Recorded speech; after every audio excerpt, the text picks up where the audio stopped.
Hey everyone. So that was a heartbreaking loss for Canada in the hockey men's finals. They played an amazing game, but in the end... Now Werenski shoves it ahead, almost turned over, now almost a 3-on-1. And back was McKinnon in front, shot, scores! Jack Hughes has won it for the United States. Shireen Ahmed is here, my colleague at the CBC who has been covering the games, and she is here to commiserate. Shireen, we've got you up less than an hour after that game. That was a tough one, hey?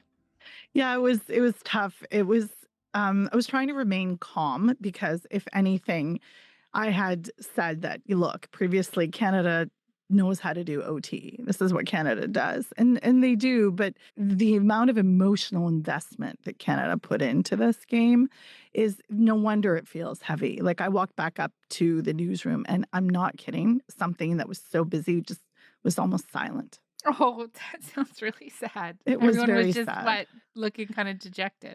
Absolutely. Like, I Yeah. mean, the games have been incredible for Canada. 21 medals, I think, at this point. It's, just with these exciting wins, the drama, the storylines that we'll get into, Jamie. But hmm to see, just to see the sadness, and it's not a disappointment in the team because, I've been scouring a little bit of social media and seeing the messages of support that Canadians are still offering and phoning in messages to radio programs.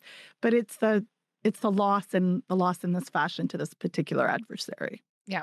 Okay, so before we get into some of the other big moments of the Olympics, let's do the game in a little Yeah. bit more detail and just take me through some of the big moments here. So the USA scored first. Knocked by Matthews out and Boldy. Flipping it through, trying to break through, it does, and scores! Matt Boldy for the United States.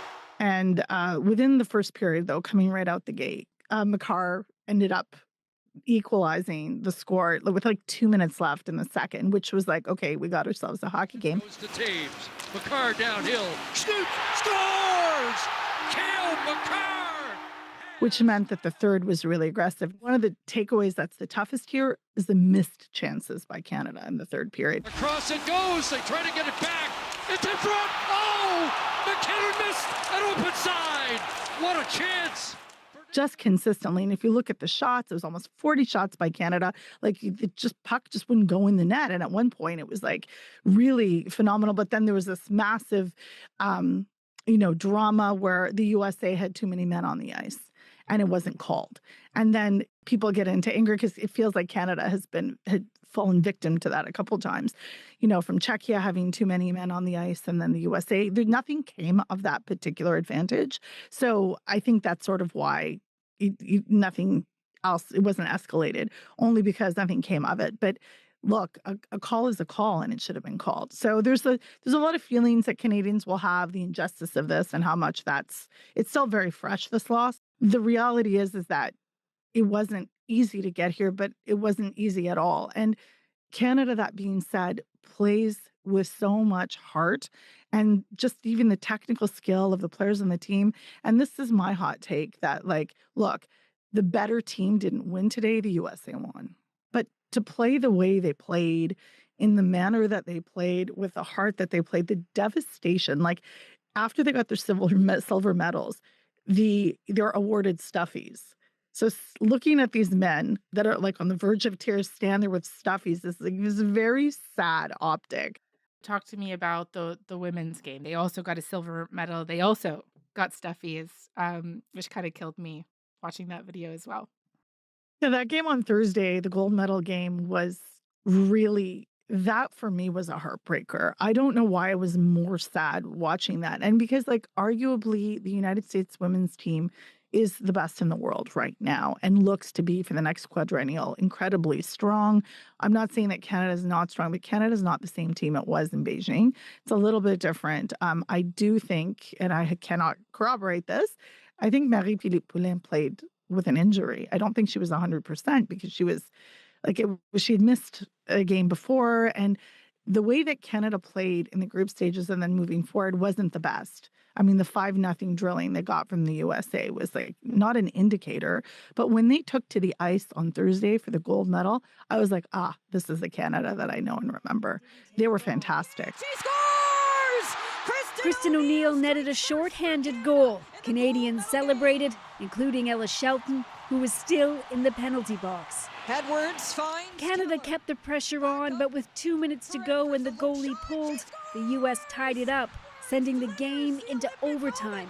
We're all tied at 1. And to lose that way, both games lost in overtime, 3-on-3, next goal wins. Those are really high stakes. Taylor Heisey set up Janicki at last year's Worlds for the golden goal. Can she do it again? Keller alone through 2, a chance in the back end. She scores! Megan Keller, the golden goal for USA.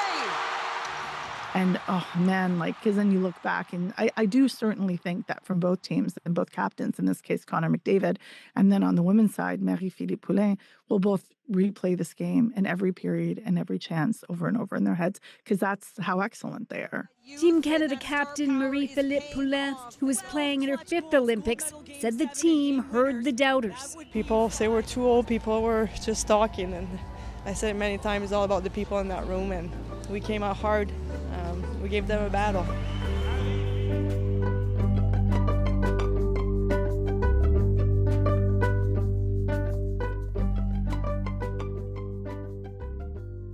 Let's broaden out from hockey a little bit. As you mentioned, the medal counts 21. 5 golds, 2 silvers, 9 bronzes. And so what have been some of your favorite medals so far for Canada? For me, Val Malte. The clock stops when the third athlete crosses the line. The big 3 have done it. With the gold medal finish, Isabelle Weideman, Valérie Maltais, and Ivany Blondin have successfully defended their win at the Beijing 2022 Olympics. No, she's in 4th. Val Malte has picked up the bronze medal. Val Malte at the line. Yes, she can. Oh my, 154.4. I love the short track speed skaters. They have just brought in so much joy, and a lot of that hard work comes from speed skating. So big up. If you're not into speed skating now, please look into it, because it's fascinating and so exciting. It's literally, it's like F1 on ice is what it is, how I was explaining it to people, because it's wild, the strength, the speed, but then you've got the environment around you. Like, is the ice okay? Is it too watery? What if you trip? What if someone trips and trips you? It's just full of drama. It's fascinating. So for me, that was really fun. Stephen Dubois getting gold again, and getting gold in speed skating too, those were wonderful ones. Mikhail Kingsbury, the freestyles here. He was our first goal. Tight neck and neck. And Kuma treble. Mick still doing things again, and Kuma, he's out. He has to go around the bottom half. And Mikhail Kingsbury will be your Olympic gold champion. And, one thing I did want to ask you about, Shireen, not to take away from our medal count or those accomplishments, but, Mikhail's gold was, it was 9 days in, and it was the longest that it's taken in 58 years for us to get a gold medal. David Shoemaker, chief executive of the Canadian Olympic Committee, says that the funding has quite a bit to do with why Canada hasn't won more medals than they have in the past, and that the investment put into the program from the 2010 Vancouver Winter Olympics has dwindled over the years. And, how is that affecting our country's winter athletes? And I would be so curious to hear your thoughts on this. So, as somebody who has followed this and interviews amateur athletes a lot, many Olympians, one of the things that people don't realize is these athletes, in order to train full-time, need sponsors to be able to support that lifestyle. Otherwise, they work full-time jobs somewhere else. And to be able to maintain and develop your skill and make sure the off season is actually the most important. So it's not only this tournament, it's everything leading up to it.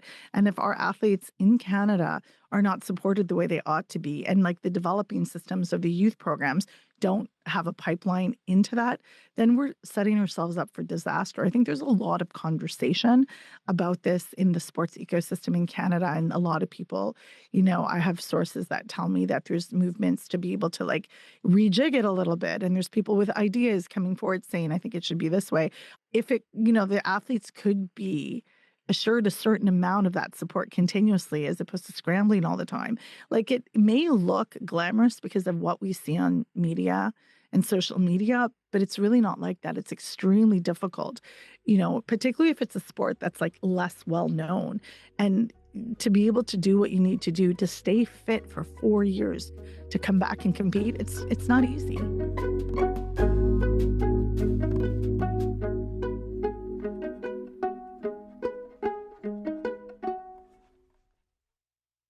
There's one thing I'm hoping you can help explain a little bit more for me. So, staying with Canada, our men's curling team did take home the gold this weekend. Mauer trying to send this to an extra. I don't think so. Canada. After 12 winters of waiting, Canada, golden again. We have to talk about what went down with the team last weekend when they had this exchange with the Swedes. The Canadian basically told the Swede to F off because they were being accused of cheating. Apparently it's okay touching the rock after the hog line, I don't know. Or touching the rock. Who's doing it? You don't know it? Who? It's a couple. Who? I haven't done it once. You can off. You haven't done it once? I haven't done it once. Okay. I'll show you a video after the game. How about you walking around on my peel on the last day and dancing around the house here? How about that? Come on, Oscar. Just to show you a video? I don't give a And it's become one of the most viral moments of the Olympics. Essentially, did they double touch? Is it cheating or is it not? Can you just break this one down for us kind of once and for all? So this is going to be highly editorialized by me. So, the expert is Joanne Courtney, whose Instagram I suggest everyone follow because she was doing the play-by-play, but also former Olympian and Canadian, legendary curler. I asked her, because I ran into her in the lobby, I was like, what is going on? And she said that double touch is not traditionally something that is called with this vigor that it was. So I'm like, are the Europeans just being dramatic? So she kind of laughed at my question. But the reality is that I think the frustration shown on the part of, Mark when he yelled that out was a bit shocking. There was a lot of pearl clutching in Canada when he used the F word, because that's not something that's ever commonly seen in curling. It just doesn't happen. It's a smaller community on the global scene. People don't do that. So that's why it was so stark, because that's not usually the language it has. And then the women were also accused. Team Holman was accused of doing the same thing. So let's just keep it in perspective. It's a small kind of technicality. And I think the discussion around it to me was more fascinating than the actual event, the actual incident. So I'm not sure if that answers your question, but at the end of the day, they say in this case, it would be the rock don't lie, right? The expression is the ball don't lie. So could we apply that to curling and say what was meant to be was to be? And they were a better team and they won in the end. Not Canadian, but I do need an update on the Norwegian biathlon athlete, Sturla Holm Legrid, the guy who admitted to cheating on his girlfriend on camera in an interview after winning bronze in the individual 20-kilometer event. For et halvt år siden så møtte jeg mitt livs kjærlighet. Verdens vakreste, fineste person. Did he get her back? Do we know what happened?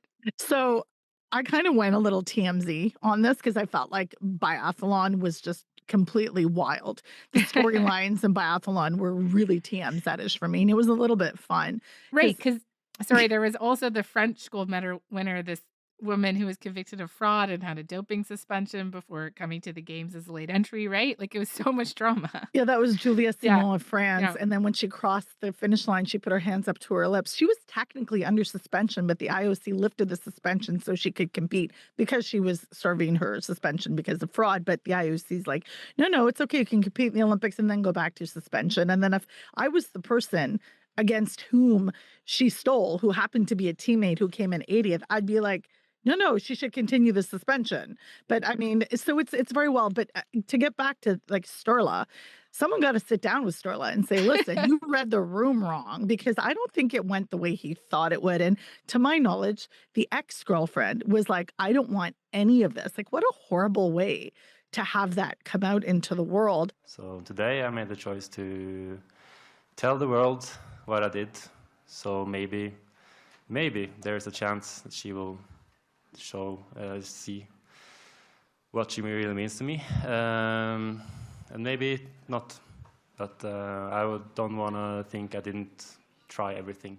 I don't know if they're together. I am, to what I just last checked last night, because I'd been trying to Google translate Norwegian tabloids to check out. She is not interested in this man. So he's just going to have to take his bronze medal and cuddle that, I guess.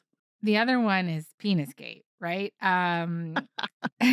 The World Anti-Doping Agency is investigating whether some Olympic ski jumpers are injecting their penises with hyaluronic acid ahead of competition. It's not banned, but it can be used to increase penis circumference by 1 or 2 centimeters and lasts up to 18 months. According to FIS, the International Ski and Snowboard Association, this extra surface area could increase their flight in the air. Every extra centimeter on a suit counts. If your suit has a 5% bigger surface area, you fly further. The FIS ski jumping men's race director Sandro Bertile said. Meanwhile, why would they be doing that? Can you do that?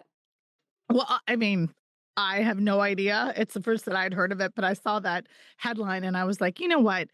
Who came up with that? I have so many questions, Jamie, about this, that I'm like, how did this come to fruition? What was the process? And who would be doing that to realize it was good or not? Because the whole point of that is to inject yourself or oneself with hyaluronic acid to enlarge the space so that it helps with airflow in the air. So is it worth it? I don't know. It's just such a bizarre story, but it shows the desperation and lengths that people go to for this. The games in their totality, we talked about some of the Canadian highlights, but what were just a couple of the big highlights for you, or lowlights, whatever you want?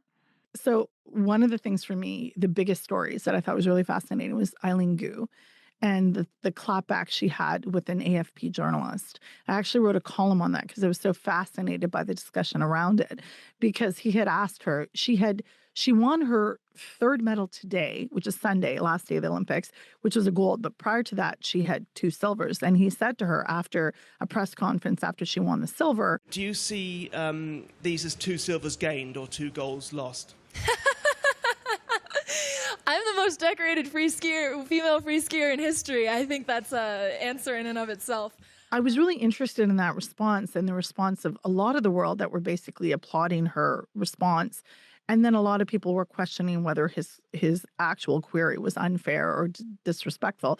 And as a journalist, no, it wasn't. I would have absolutely framed it differently and worded it very differently. But you have to ask. I would have said something like, what does this result mean to you? But even the discussion and watching that unfold around, because the optics of an older white man asking a successful, young, racialized Olympian and sort of talking down to her, I think that dynamic was really fascinating to sort of assess and look at and take away on.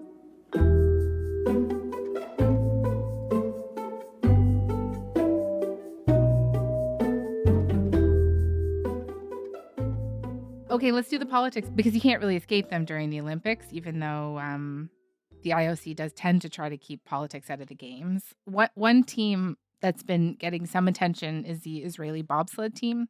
During one of their races this week, a clip of a Swiss Olympics commentator, a guy named Stefan Renna, went viral for quoting one of the athletes. He spent the entirety of Adam Edelman's race accusing him of actively supporting the war in Gaza.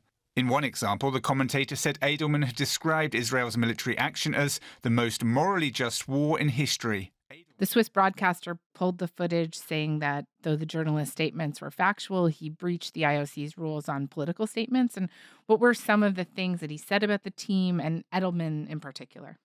So as the Team Israel is actually in play, they're in the field of play. The commentator, Renna, decided to sort of go on this little bit of a monologue about what Edelman had said. He defined himself very specifically. He is a Zionist, posted a message on social media, and Renna referred to as the genocide specifically in Gaza, and Edelman had mocked Free Palestine. So Renna is actually, instead of doing play-by-play for the actual race, he is commenting on this.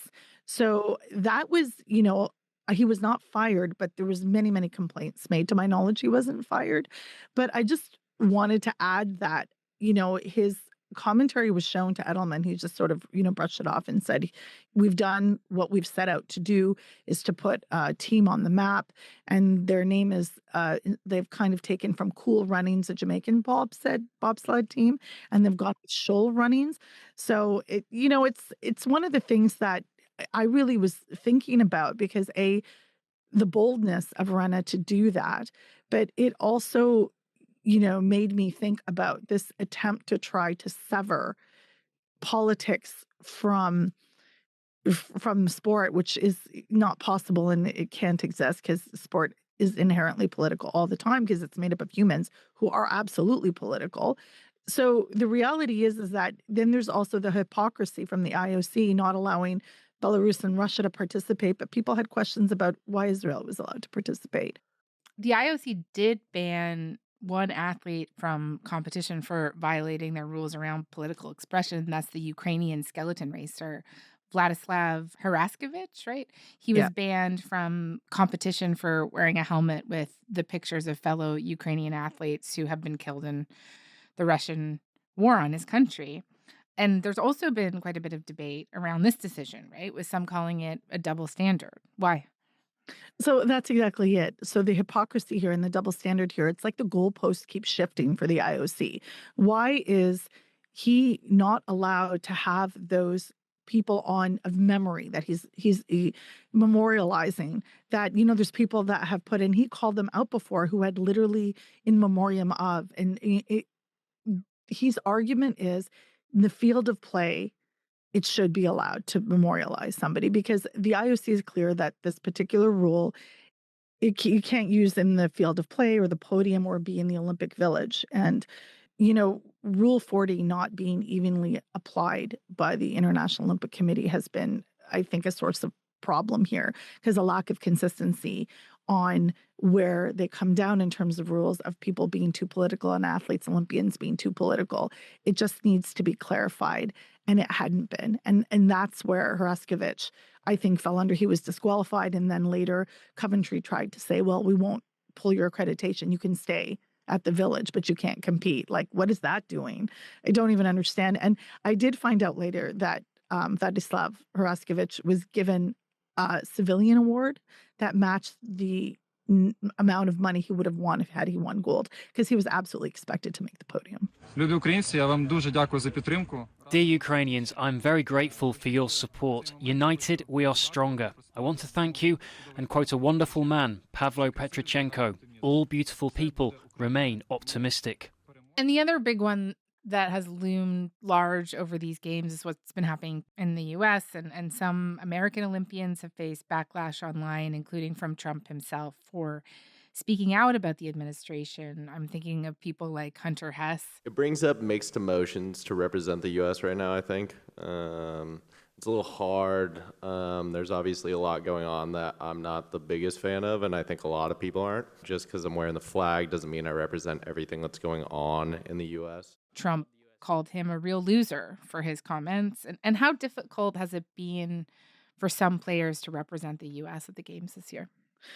Well, I will say this. I don't think it's easy. I think it's really complicated. And for Hunter has to come out and say that. I think he was being really honest, and he was allowed to do that in a press conference. Yes. It's one of the places. You can do a bit more there, right? Yeah. Yeah, you're allowed to speak there, because, I mean, to muzzle the athletes fully is unacceptable. Michaela Schifrin came out in defense of Hunter Hess as well, to say, like, look, I support what my teammate is saying. And he said, just because I'm representing the United States doesn't mean I love everything that goes on there. And I actually thought that was an incredibly sincere and honest statement. Like, I can't give me one person in the world that is fully satisfied with everything happening in their country. It doesn't make sense. In fact, I'm afraid to ask Americans that question. But to be honest, one of the things that I think is really great about these athletes, these Olympians, is that they are at the Olympics participating in the highest level of sport. What some politician says who they didn't vote for is not affecting them. And I think that's who defines what a loser is. Like, they're Olympians. So I think the person saying it, their own character and ability speaks for themselves. I feel like that's probably a pretty good place for us to end. Shireen, thank you so much for this. Really appreciate it. Oh, that's fantastic. Thank you for having me.